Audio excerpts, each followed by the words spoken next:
আসসালামু আলাইকুম ওয়া রাহমাতুল্লাহ। আজকের যে টপিকস নিয়ে আলোচনা করব তা হচ্ছে বাইনারি থেকে দশমিক বা ডেসিমেল সংখ্যা করার পদ্ধতি। বাইনারি থেকে ডেসিমেল করতে হলে আমাদের এই কয়েকটা নিয়ম সম্পর্কে জানতে হবে। এই নিয়মগুলো জানলে এখান থেকে যেভাবেই তোমাকে প্রশ্ন করুক তুমি অ্যান্সার দিয়ে আসতে পারবা ইনশাআল্লাহ। তো আসো আমরা এই নিয়মগুলো সম্পর্কে জানি। দেখো, প্রথমে তোমাকে বলছে প্রদত্ত সংখ্যা প্রতিটি ডিজিট তার স্থানীয় মান দ্বারা গুণন করতে হয়। অনেকেই প্রশ্ন করতে পারে এখানে স্থানীয় মানটা কি। আমি যখন অঙ্ক করাবো আমি তোমাকে দেখাবো যে স্থানীয় মানটা মূলত কি, কাকে বলছে। স্থানীয় মান দ্বারা গুণন করতে হবে। এরপরে দেখো কোন ডিজিট, দেখো কোন ডিজিট স্থানীয় মান গুণন করতে হবে সংখ্যাটির বেজ, এরপরে পাওয়ার ডিজিট পজিশন সংখ্যা নিয়ে আসতে হবে। কথাগুলো কেন বলতেছি একটু ওয়েট করো, যখন আমরা অঙ্ক করব তুমি এই বিষয়গুলো বুঝতে পারবা। এরপরে তুমি আসো পূর্ণ সংখ্যা পজিশন, দেখো পজিশন শুরু হয় শূন্য থেকে, যা ডান দিক থেকে বামের দিকে আসতে হবে। একটু ওয়েট করো। এখন এরপরে ভগ্নাংশ ডিজিট পজিশন শুরু হয় এক থেকে, যা বাম দিক থেকে ডানে যাইতে হবে। এরপরে তুমি আসো গুণফল গুলোর যোগফল নির্ণয় করতে হবে। প্রদত্ত সংখ্যাই হবে সংখ্যাটির সমতুল্য। বুঝছো কিনা তুমি? এরপরে তুমি আসো, তার আগে তোমাকে বোঝাই এই পূর্ণ সংখ্যা আর ভগ্নাংশ সংখ্যাটা কি। তুমি একটু খেয়াল করো, এখানে আমরা 10 নিলাম, এখানে 2 নিলাম। এখন দেখো তো দশমিকের পরেরটা, দশমিকের পর এটা এবং দশমিকের আগের সংখ্যা হচ্ছে এটা। দশমিকের পরের যে সংখ্যা এই সংখ্যাটা কি বলবো? ভগ্নাংশ সংখ্যা। আর দশমিকের আগের যে সংখ্যা আমরা এই সংখ্যাটিকে বলবো যে পূর্ণ সংখ্যা। দশমিকের আগে যদি হয় পূর্ণ সংখ্যা, দশমিকের পরে যদি হয় আমরা বলবো ভগ্নাংশ সংখ্যা। ঠিক আছে? এরপরে তুমি আসো, পূর্ণ সংখ্যা কাকে বলা হয়? শূন্য সহ সকল ধনাত্মক ও ঋণাত্মক সংখ্যাকে আমরা পূর্ণ সংখ্যা বলতে পারি। এক্সাম্পল দেখো, শূন্য, এখানে 1, এখানে 2, -1, -2, এগুলো হতে পারবে। এরপরে তুমি আসো ভগ্নাংশ সংখ্যা কাকে বলা হয়? যে সংখ্যাকে পি বা কিউ আকারে প্রকাশ করা যায় তাকে আমরা বলবো ভগ্নাংশ সংখ্যা। বুঝছো কিনা? দেখো ভগ্নাংশ সংখ্যা এখানে 1 হতে পারে, আবার মনে করো 10 1 2 3 এগুলো হতে পারে ভগ্নাংশ সংখ্যা। কারণ এই সংখ্যাগুলোকে আমি চাইলেই দেখো আমি এই সংখ্যাগুলো চাইলেই আমি এভাবে প্রকাশ করতে পারবো, অর্থাৎ ভগ্নাংশ আকারে প্রকাশ করতে পারবো। 1 2 3 ডিভাইডেড 1 0 0 আমি এভাবে প্রকাশ করতে পারবো। বলো তাই কিনা? আচ্ছা, তোমরা এই টপিকসটা বুঝছো। এরপর আমরা মূল অঙ্কে চলে যাব।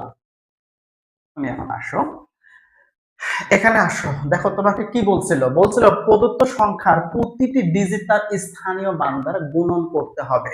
আমরা এখান থেকে নিলাম এটা, আর স্থানীয় মান গুণন করতে হবে। কি দিয়ে গুণন করতে হবে? দেখো এখানে খেয়াল করো, বেজ দিয়ে গুণন করতে হবে। বেজ দিয়ে গুণন করতে হবে। এখানে বেজ কি ছিল? এখানে তোমার বেজ ছিল 2, 2 দিয়ে গুণন করতে হবে। এখন আসো, এখানে 1 গুণন 2, 0 গুণন 2, 1 গুণন 2, 1 গুণন 2। তুমি বুঝছো কিনা বলো তো? আচ্ছা, এরপরে আসো, দেখো পূর্ণ সংখ্যা। আচ্ছা, এটাই তো পূর্ণ সংখ্যা ছিল তাই না? এখানে তো দশমিক নাই, তাই এটা পূর্ণ সংখ্যা হবে। হ্যাঁ, পূর্ণ সংখ্যা হলে দেখো ডান দিক থেকে বামের দিকে আসতে হবে। ডান দিক থেকে বামের দিকে আসতে হবে। দেখো এখানে 0, এরপরে 1, এরপরে 2, এরপরে 3, এরপরে 4, তাই কিনা? আচ্ছা, এরপরে আসো। আচ্ছা, একটু বলো তো যে 1 গুণন, দেখো এখানে 1 গুণন 1000, এটা গুণন করলে কি হবে? 1000 হবে না। আচ্ছা, আহ, মনে করো যে 200 গুণন 1, এখানে কি হবে? 200 তো হবে তাই না?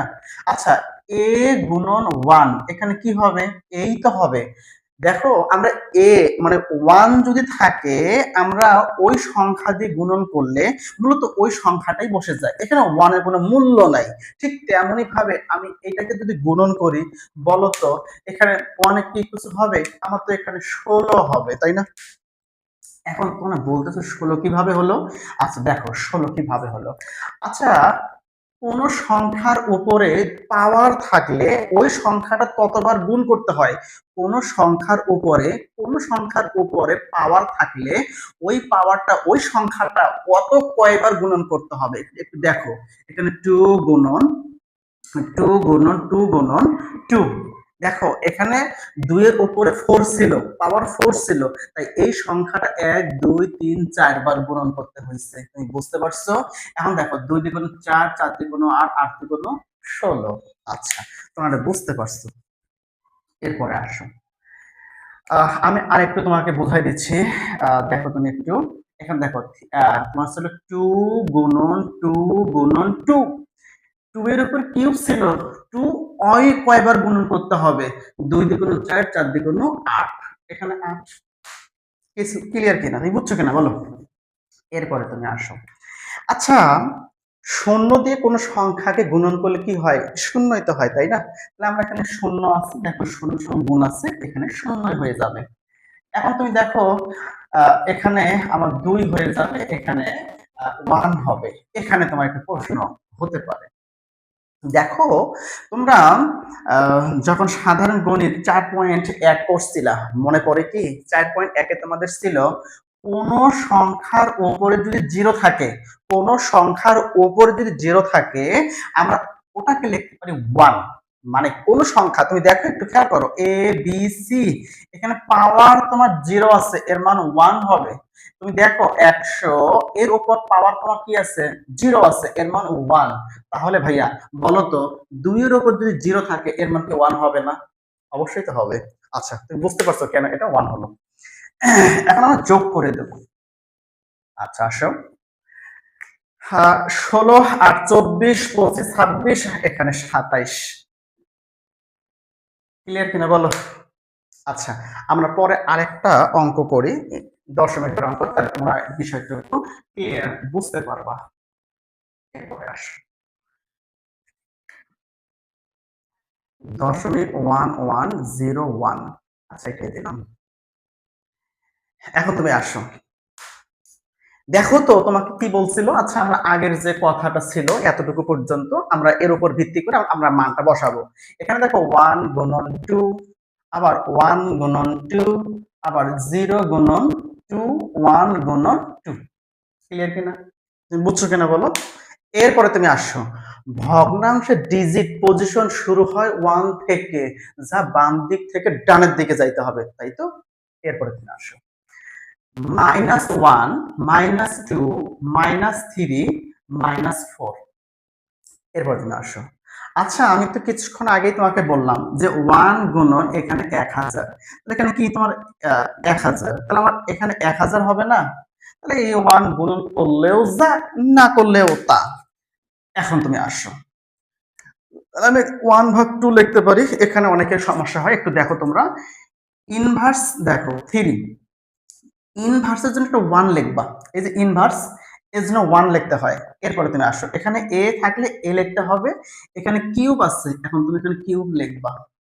বুঝো নাই, তাই তো? আচ্ছা দেখো, এক্স ইনভার্স, দেখো এই যে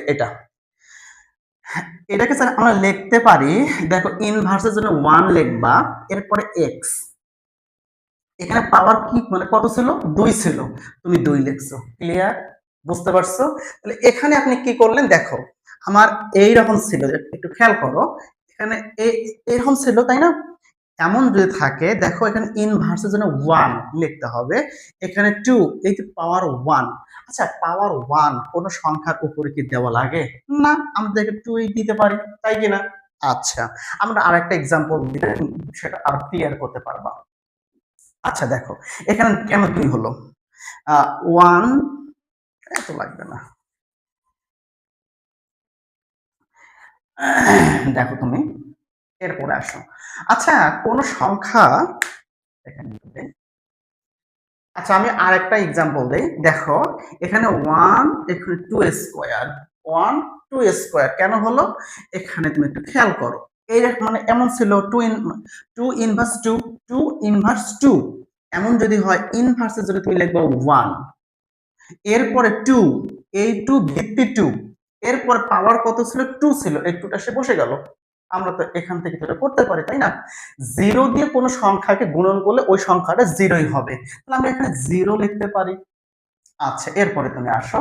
এখানে 1 2 টু দি পাওয়ার 4। আশা করি তুমি এটা বুঝতে পারছো, তাই না? এখন আসো এখানে 1 এটা, আবার তুমি দেখো 2 দ্বিগুণ 4, আবার এখানে তোমার 16। অনেকেই লসাগু করতে পারো না। আজকে লসাগু আমি ইনশাআল্লাহ পানি পানি করে দেব। দেখো 16, এরপর 4, এরপরে 2, সর্বনিম্ন কত আছে ডিজিট? 2 আছে। আমরা এখানে 2 দিয়ে ভাগ করব। এখানে কত হবে? 8 হবে। 8 দুগুণ 16। এরপরে 2 দুগুণ 4। আবার দেখো তো 2 কে 2। ক্লিয়ার কিনা বলো? এরপরে তুমি আসো। আবার এখানে সর্বনিম্ন কে 2, আমরা 2 দিয়ে ভাগ করব। তাহলে 4 হবে এখানে 1, এখানে 1 হবে। যেহেতু এখানে অন্য কোন ডিজিট নাই ভাগ দেওয়ার মতো, আমরা ভাগ দিব না। এখন তুমি আসো এই সংখ্যা গুণন করব। 4 দুগুণ 8, 8 দুগুণ 16। এখানে আমরা 16 নিলাম। ভালো করে বুঝো। আচ্ছা, আমরা এই তিনটা পদের হরকে লসাগু করলাম, 16 হয়েছে, তাই না? এখন এই একটা পদ, এই একটা পদ, এই একটা পদ, এই যে আমরা যাকে লসাগু করে 16 পাইলাম, ওটাকে আগে লিখতে হবে। এরপরে তুমি আসো, এখানে এই পদের মানে প্রথম পদের 2 দিয়ে ভাগ করতে হবে। ক্লিয়ার কিনা বলো তো? এখন তুমি দেখো, 8 দুগুণ 16, এই যে 8 দুগুণ 16, এবং এই যে সংখ্যাটা তুমি পাইছো এটাকে দিয়ে এইটাকে গুণন করতে হবে, অর্থাৎ এটাকে দিয়ে এটাকে গুণন করতে হবে। 8 গুণন 1 কত হবে? 8 হবে। এই যে আমরা এখানে 8 দিলাম। বুঝছো তুমি? এরপরে তুমি আসো, দেখো এরপরে এই 16 লিখতে হবে, দ্বিতীয় পদের হর দিয়ে ভাগ করতে হবে। এই যে ভাগ করলাম, তাহলে 4 4 16, এখানে 4 পাবো না, আবার এইটা দিয়ে গুণন করতে হবে এটাকে। তাহলে এখানে কি হবে? দেখো তো 4 হবে, তাই না? এরপরে তুমি আসো আবার 16। এই যে 16, এটা এই 16, এই 16, আর এই 16 হচ্ছে আহ, তৃতীয় পদের হর। তৃতীয় পদের হর দিয়ে ভাগ করলাম, কি হবে বলো? 1 হবে না? আবার এই যে 1টা দিয়ে তুমি গুণন করতে হবে এটা। ক্লিয়ার? তাহলে এখানে 1 হবে। বুঝতে পারছো? তুমি কি বুঝছো? আচ্ছা, এখানে এখানে তোমার 1 হবে। আচ্ছা, আচ্ছা,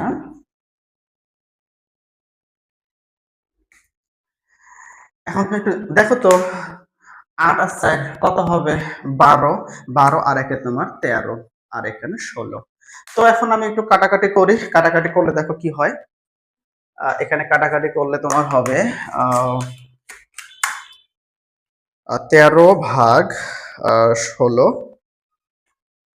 অ্যান্সার তোমার দাঁড়াবে হচ্ছে 0.8125। আমি আশা করি তুমি বুঝতে পারছো। এরপরে তোমরা